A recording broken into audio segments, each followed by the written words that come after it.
Hey guys, and welcome to Moms and Murder, a true crime podcast featuring myself, Mandy, and my dear friend Melissa. Hi, Melissa. Hi, Mandy. How are you? I'm doing good. How about you? I'm good. You found a house, maybe. Well, we'll see. By the time this releases, hopefully I will have a home to call my very own. I feel like there's a rap song about that, but yeah, maybe. We'll see. Okay. Let's see what happens. So before we get into the show today, we have a promo to play for you guys. I think you guys will really enjoy this podcast, and I will let them tell you all about it.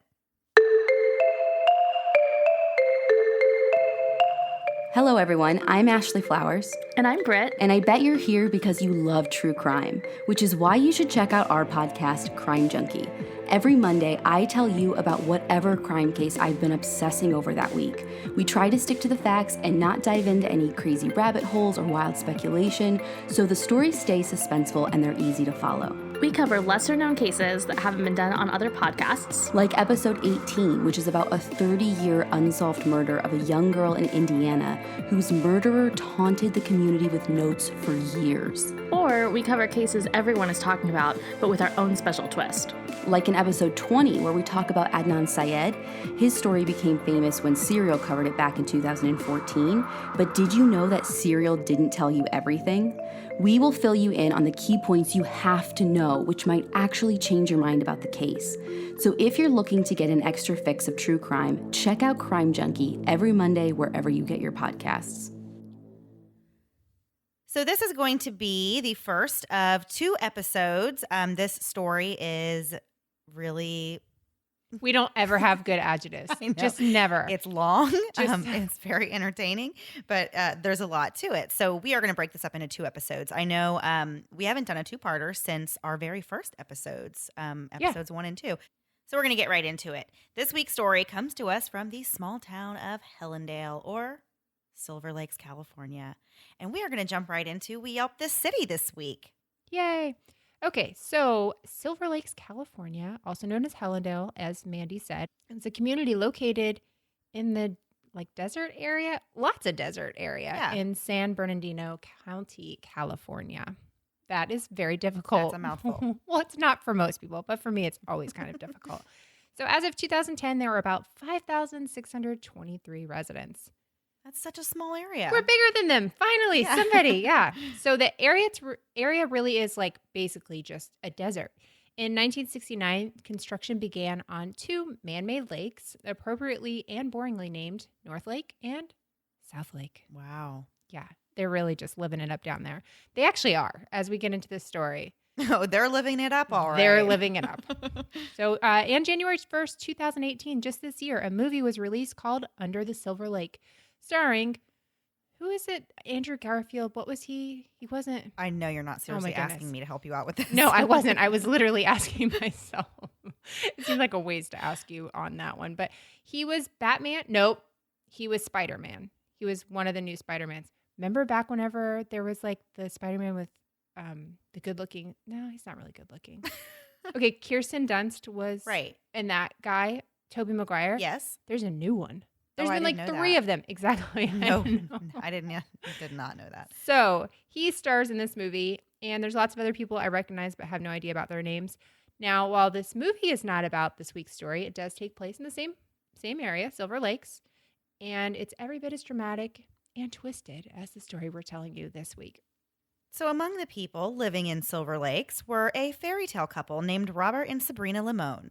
They were exactly the type of couple that other couples aspire to be like, with their closest friends even using words like perfect to describe their relationship. First of all, not buying it. I'm not either. It's not Pleasantville. Well, no, it's not Pleasantville. It's a real twisted version of Pleasantville if it is. So they were happy and bubbly, and they supposedly never fought or argued, which again, not buying it. But they had special pet names for each other. And my favorite one was they called each other Pooter. Yeah, that just doesn't roll off the tongue. There has to be a story behind it. And I'm not interested in what that story was. Yeah, I have a hard time even. Pooter? Just say that. Repeating that. Oh, it's so gross. It sounds like a pet name for poop. sounds like something I would say to my 3-year-old. I don't know. No, thank you. I'm not into it. Mm-mm. So the pair met in their teens in their home state of Arizona and had an instant connection. When Rob finally brought Sabrina home to meet his family, they all agreed that it was obvious the couple was meant to be. They could tell that Sabrina loved Rob, and they were ecstatic that he had found someone who cared about him that much. On August 19th, 2000, the couple took the next step in their relationship and tied the knot. The couple eventually settled in Silver Lakes, and although Rob had at one time aspired to become a firefighter, he ended up taking a high-paying job with the Santa Fe Railroad as a mechanic. They went on to have 2 children, a son and a daughter, and Sabrina took pride in raising their children, although she did come to find employment at Costco, handing out food samples. That sounds like the best job ever. Right? I mean, do you get to eat the food? I know. Here's the exception. They probably keep inventory of what you have you're giving out. So if you're just like eating cheese like cubes all day, someone's going to either rat you out or be like, there's no way you gave out 3 pounds of cheese today. It wasn't just that their family life was perfect. Rob and Sabrina also had a large but close-knit group of friends who they referred to as the Wolf Pack. I don't think groups of friends should have names. I don't either. Honestly. We're not a friend group name. I just can't do it. It is kind of, I mean, it's a little strange. It's strange. But you know what? I like got married before you had like, you know how they have hashtags like happily ever Smith or whatever now on Instagram and stuff. Right. So like, I feel like we're more in that time where people are like, we have to label every little thing. And at my wedding, they still had like the wind up cameras that like nobody used. So this group would spend holidays and birthdays together, and one couple in particular had a very tight bond with the Limons. They were named Kelly and Jason Bernatine. Kelly was a hairdresser who first met Sabrina as a client and remembers how friendly and vivacious she was. They became fast friends, and their husbands, Rob and Jason, did the same. So I thought, I mean, I guess when you live in a town with only 5,000 people, you can befriend your hairdresser. Yeah. I mean, I love the lady that cuts my hair, but we don't really have to be is that friends weird, outside. though? That's what I don't know. Can you do that? Can you just say like, I think you might be fun to hang out with? Is it a conflict of interest? Do you think if you're the hairdresser, are you using me for a discount? Well, actually, this has come up in my personal life recently with myself. It's an internal struggle. So at least once or twice a week, I will take my son into get a little breakfast sandwich at this place nearby his school. Well, the girl that works there is really nice and friendly, and she's so nice to my son. And I'm always like, I should ask her if she wants to just hang out with us. But then I'm like, you can't do that. You can't just ask people that. You could be wrong. You could be real wrong. She could just be employee of the month. That's probably the case. If she hasn't given you a free sandwich at this point. But like, where do you make friends when you're our age? That's the thing. You just don't. You're just stuck with what you have, which is how I got stuck with you. Thank you, Melissa. I'm I kidding. love our friendship as well. Kelly and Jason said that everyone in their Wolfpack circle envied the type of relationship that Sabrina and Rob had, and the couple was the center of attention anytime they all got together. All of the men wanted to be like Rob, and all the women wanted their husbands to be like Rob, but this picture-perfect life would all come crashing to a halt about a week after Rob's 38th birthday. On August 17th, 2014, Rob was working alone at an isolated railroad office, and Sabrina was working a shift at Costco.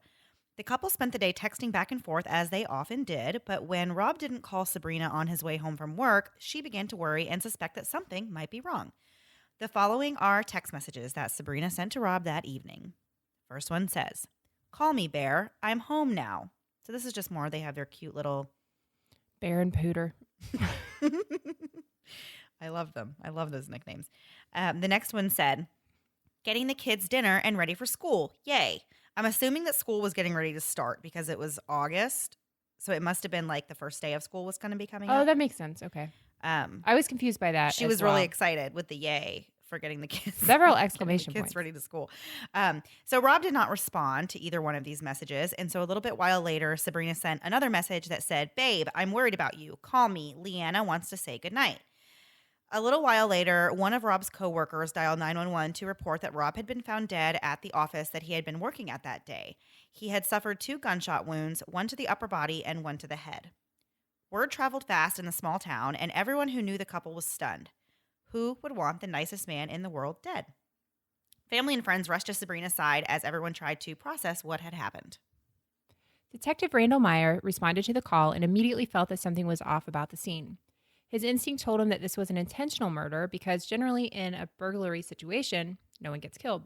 He thought someone may have been upset with Rob and sought him out to end his life. But the investigation got muddy and confusing when Meyer started speaking with Rob's friends and coworkers. He heard over and over again what a kind and loving man Rob was. He was a good friend, and he never had a problem with anyone at work.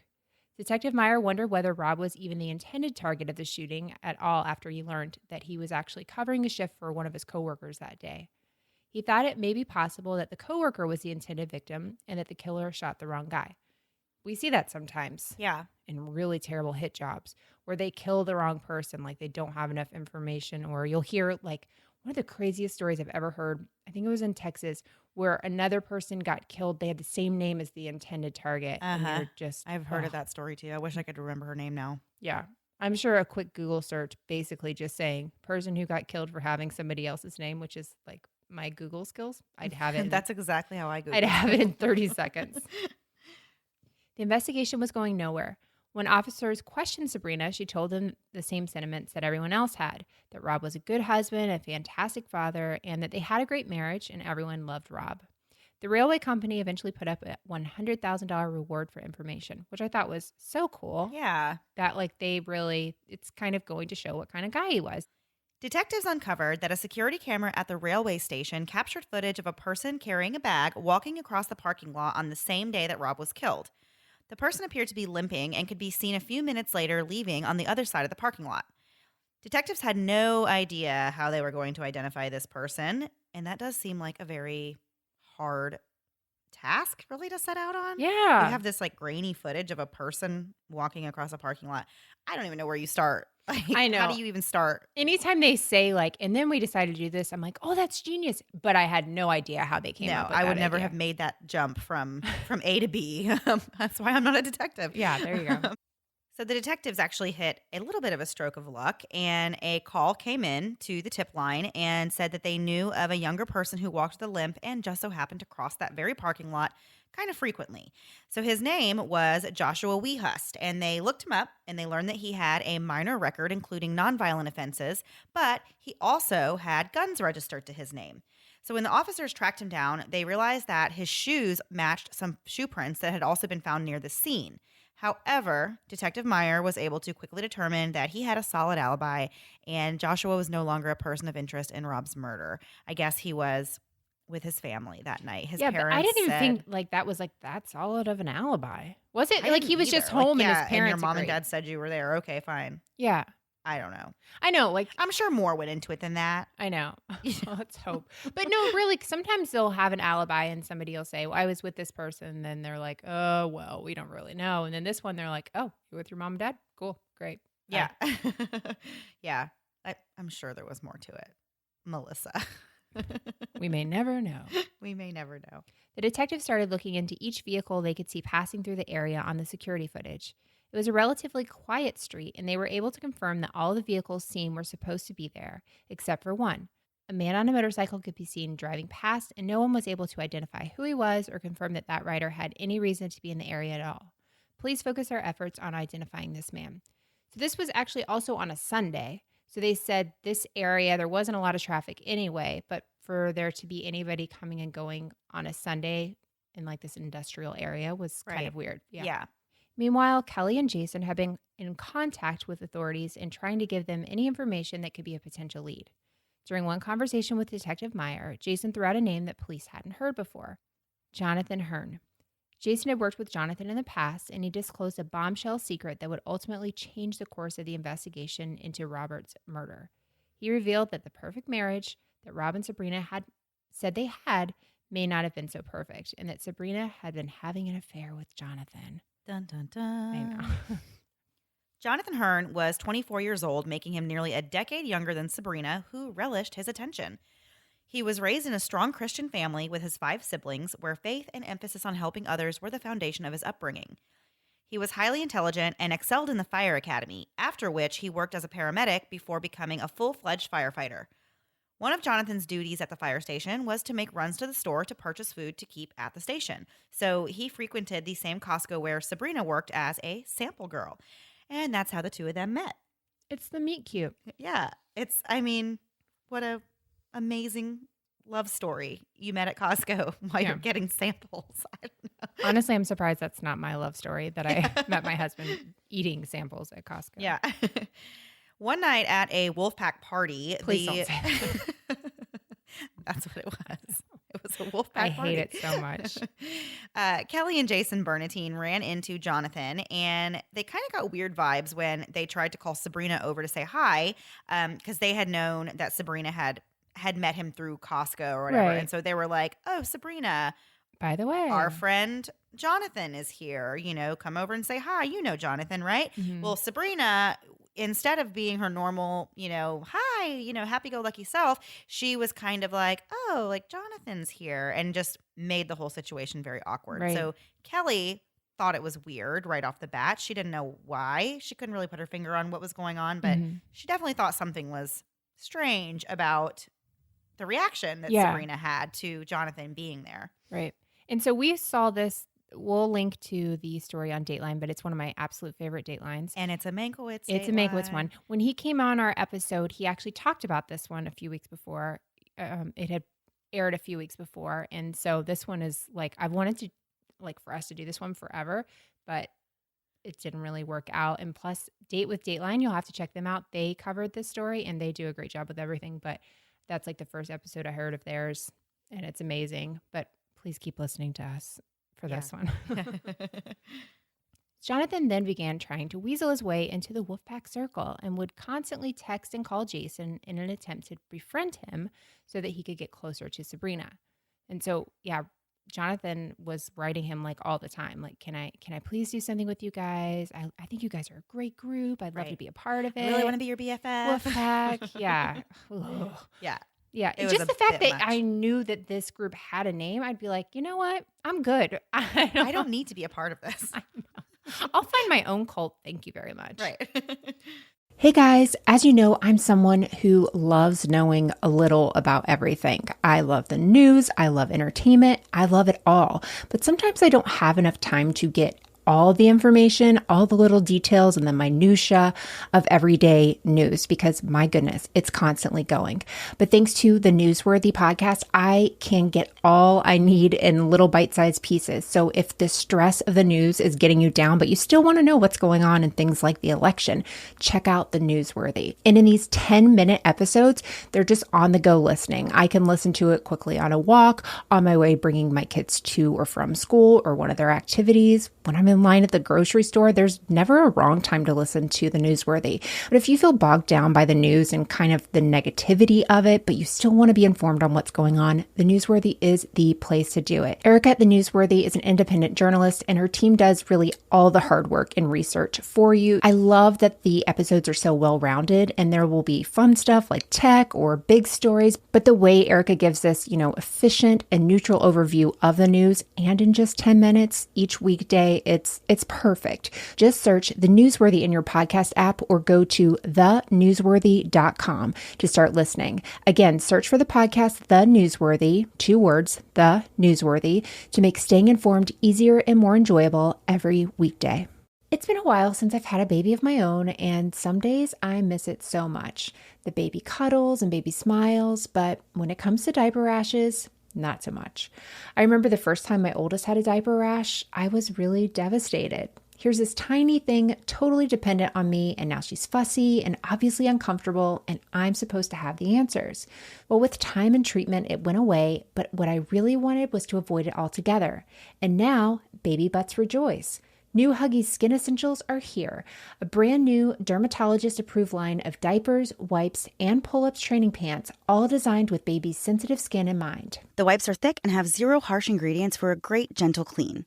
Pull-Up Skin Essentials has got your big kid covered too, with a training pant that's ultra soft and breathable to help protect sensitive skin throughout potty training. Whether you're a first-time parent or a seasoned pro, make it easy on yourself and your baby with Huggies. Learn more at Huggies.com. Once again, head to Huggies.com to learn more.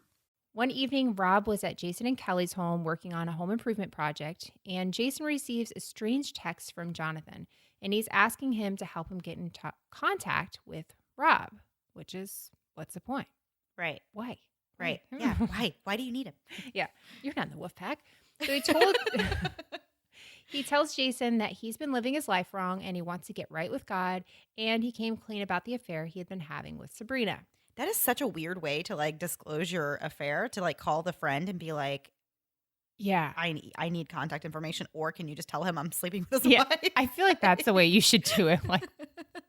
Like the game of telephone. Like you're the last one to hear it. You have to go tell him. Yeah, seems But- strange. Yeah, and so you hear this kind of theme throughout where he's very big on forgiveness and he wants to do the right thing, but something's causing him to make these terrible decisions. So Jason returns to the house and breaks the news to Rob, but surprisingly, Rob wasn't at all alarmed.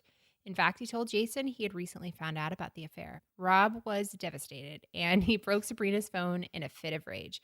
But the couple talked about it and decided to work things out, and they wanted to keep the news of the affair a secret, which I imagine, especially living in this small little community, Right. you got to do everything you can to keep this quiet, especially if they want to go forward with their relationship. Right. So he tells Jason that Sabrina is really embarrassed and asks him to please not tell anyone about it, which Jason and Kelly happily agreed to do. Because they're all really good friends. Because they're the wolf pack. Right. You don't turn on your wolf pack. First rule of wolf pack. Don't tell everybody about an affair one of your members is having. That will make a little bit more sense a little bit later on. So life kind of went back to normal for the Limons, and everyone believed that the affair had stopped and that Sabrina and Rob were getting back to being the happy-go-lucky couple that was so well liked by all that knew them. That is, until a year later, when Kelly Bernatine went into Costco and saw Jonathan there talking to Sabrina. Ooh.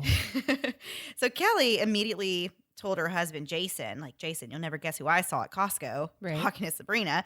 And Jason got mad and called Jonathan right away to confront him and ask him, what are you doing? This is really inappropriate. You've already, wrecked this family, and why are you talking to her at Costco? Yeah. And he was pretty upset and told Jonathan he better not ever go in there again. So I guess, Find a new Costco. yeah. Yeah. That's literally what he That's literally what he said. And so Jonathan agreed that he would not shop at Costco anymore. I don't know how you explain that to your boss at the fire station, but he said he wouldn't go in. Got to get my sample somewhere else, boss. Yeah. So that should have really been the end of it. But just a few months later, Jonathan would find himself in the middle of a twisted plot to execute an innocent husband and father. What Rob and the rest of the wolf pack didn't know is that not only had Sabrina not ended her affair with Jonathan, but they had also become so close that the two of them were now fantasizing about making a life together. Sabrina wanted out of her marriage, but was unwilling to face the consequences or the fallout from getting a divorce, and allegedly told Jonathan that her husband would rather be dead than divorced. So this is how a murder plot was born. I'm sorry. Don't you think you should give somebody an option? Hey, would you rather divorce Would me you or die? actually rather? Yeah. Allegedly, this started off as just a joke between the two of them. But apparently, the more they talked about it, the more it got under Jonathan's skin, and he actually started to entertain the idea of killing Rob.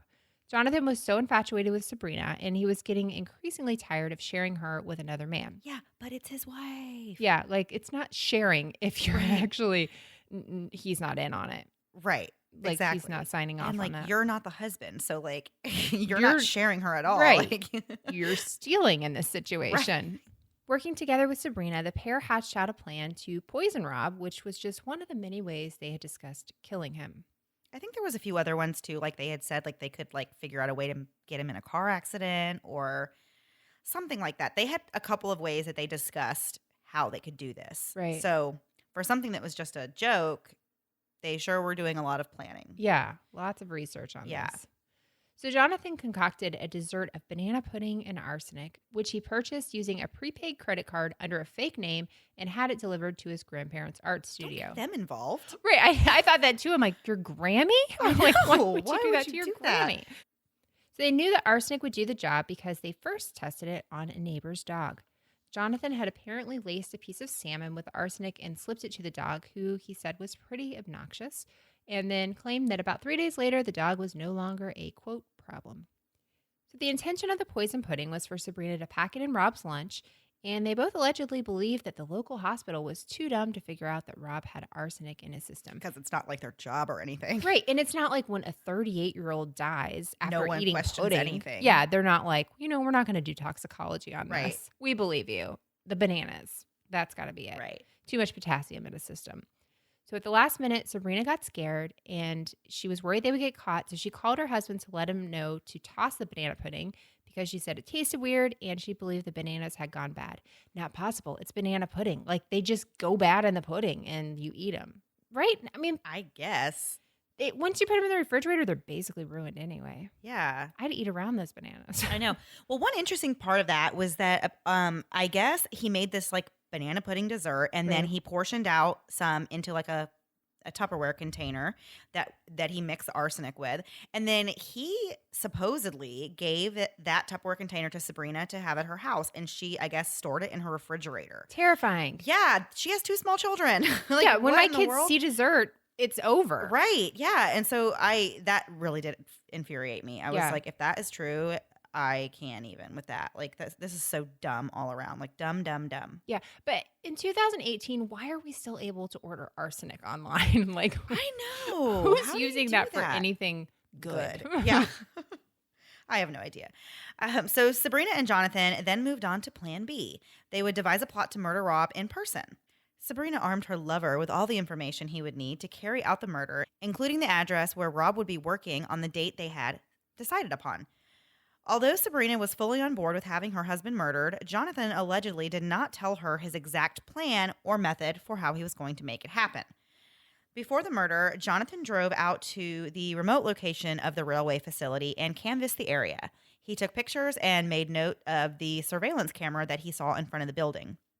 Then he made a makeshift gun silencer out of the barrel of a maglite by drilling end caps to fit the caliber of the bullet he planned to use, and then used freeze plugs inside the barrel to muffle the gun sound.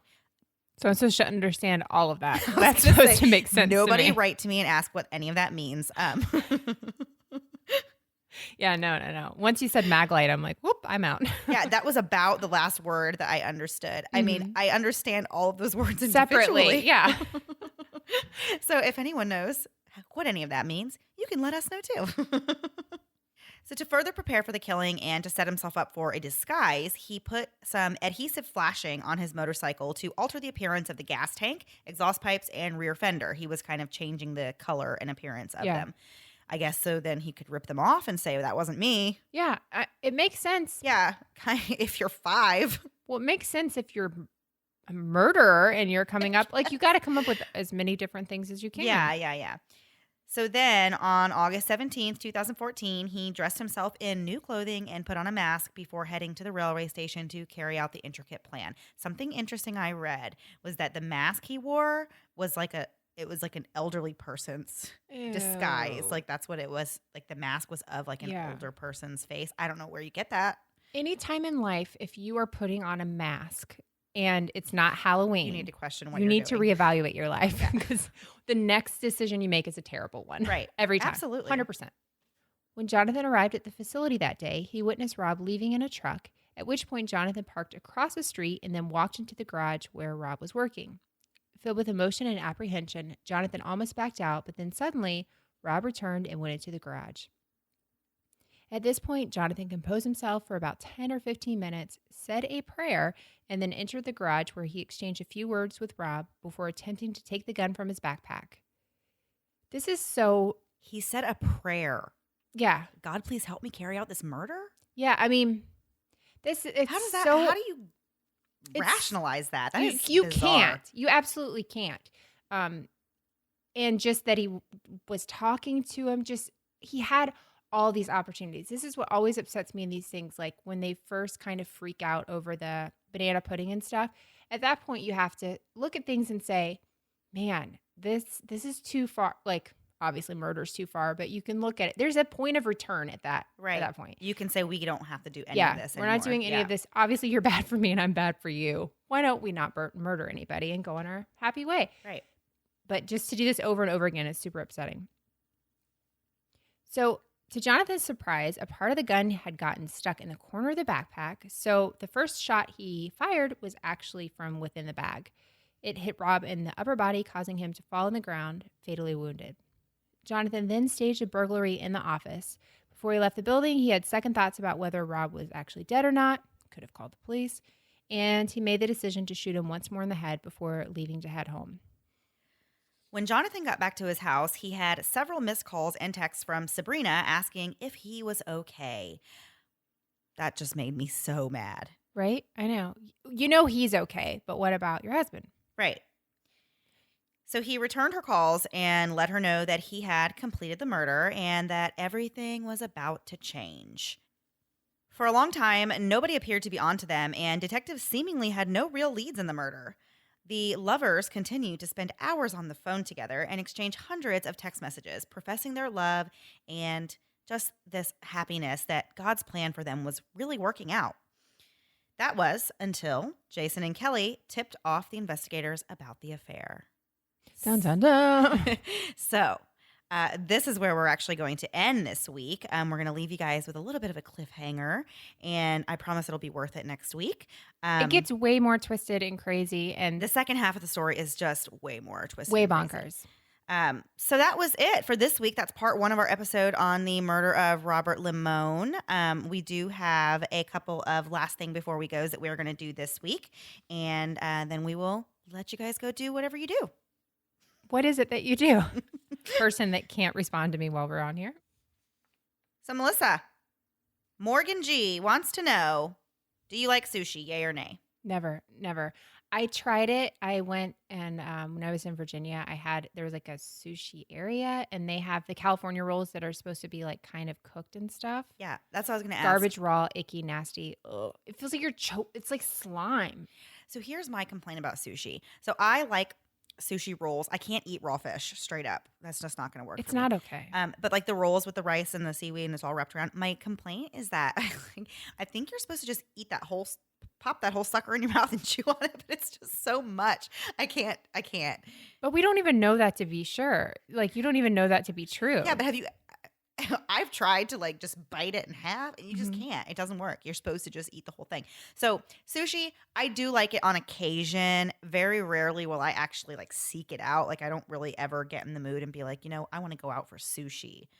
Not when steak's around. Yeah, Now, there is a place here in Orlando. It's in City Walk, which is part of Universal Studios, and it's called the Cowfish. They're not paying us. Don't say their name. No, they're not paying us. But it kind of makes sense whenever you hear what it is. But this place is interesting because they kind of like do a mashup. It's like a burger place and sushi. And so they have this dish there, and it's called burgushi. This sounds like the biggest stomach ache of your life. So I ordered it, and it was actually interesting. Yeah, that would be the word for it. Interesting. Oh, it was really, but it's good. It's at Universal, so everything there is fancy. So even though it sounds again, they're not paying us. Shut up. So the next one comes from the notorious Nikki T, who we love with all our heart. Host of Strictly Homicide.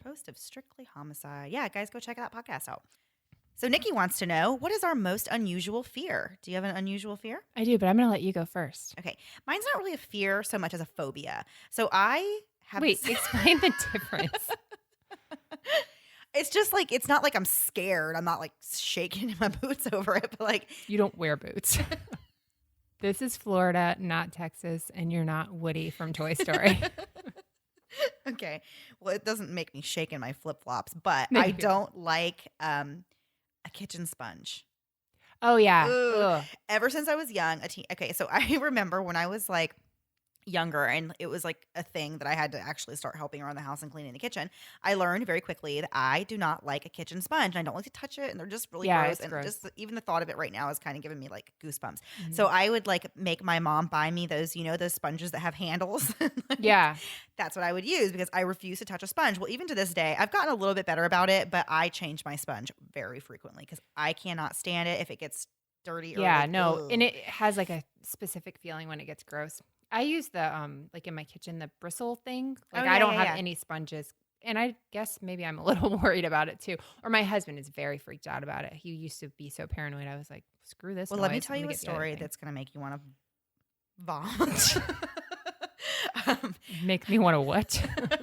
I think that this whole thing stemmed from my young childhood. And my grandmother is this Texan. Okay. She's just from Texas. Everything she does is very old fashioned. And I remember I have memories of this and being so grossed out, but she would like wipe the counters and then use the same sponge to like wipe my face. No, that's Yes. And I love my grandmother. Is it the grandma I know? Yeah. Ooh, I can never look at that lady the same way. No. And she's just one of those people, but she does not change her sponge all the time. Like she's one of the people that would just use a sponge until it's falling apart. You and said she used it on a face. So, yeah.